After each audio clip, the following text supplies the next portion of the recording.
We know the builders of the Great Pyramid of Giza encoded the exact dimensions of the Earth into their stone monuments. They aligned their megaliths to Orion's belt and mapped the exact 23.5-degree axial tilt of our planet.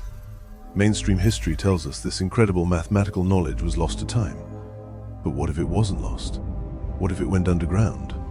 What if the greatest minds of the Renaissance weren't just painting beautiful portraits, but were secretly encoding a unified principle, a mathematical map of the cosmos hidden in plain sight?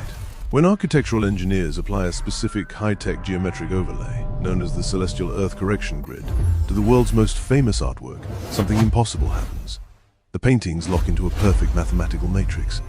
Let's look at the evidence. Leonardo da Vinci was not just a painter. He was a master of physics, engineering, and anatomy. And in his most famous work, the Mona Lisa, he left a cipher. When we apply the unified grid, the exact proportions of her face and posture align with specific proportional engine nodes. But the math gets deeper when we look at Sandro Botticelli's Primavera. Hidden within the spacing of the figures and the geometry of the trees is the 364/28 Lunar-Solar Ratio. This is an ancient, highly precise calendar system used to track the synchronization of the sun and the moon. Why would Renaissance painters embed advanced orbital mechanics into their canvases? The code becomes undeniable in Hans Holbein's masterpiece, The Ambassadors. To the naked eye, it is a painting of two wealthy men. But look at the celestial globe on the table and the stretched, distorted skull on the floor. When measured, the exact angles of these objects encode the precise 23.5-degree non-rational correction, the exact axial tilt of the Earth.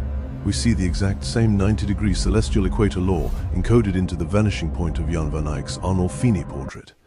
These artists were secretly passing down the same cosmic meridian math used by the ancient Egyptians. But this unified principle isn't just hidden in European art. It is carved into the Earth itself, oceans away.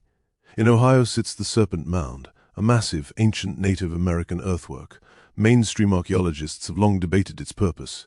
But when we apply the exact same mathematical grid used on the Mona Lisa, the curves of the serpent perfectly match the 364/28 lunar-solar coil ratio, and its head aligns perfectly with the 23.5-degree solstice tilt.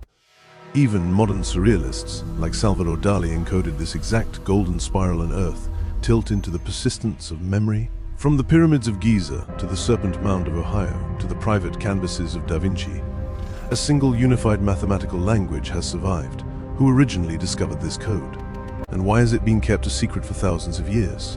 Next week, we examine a 500-year-old document that shows the impossible, a map that perfectly outlines the coast of Antarctica, centuries before it was discovered and before it was covered in ice, the Piri Reis map. Subscribe to remember our past.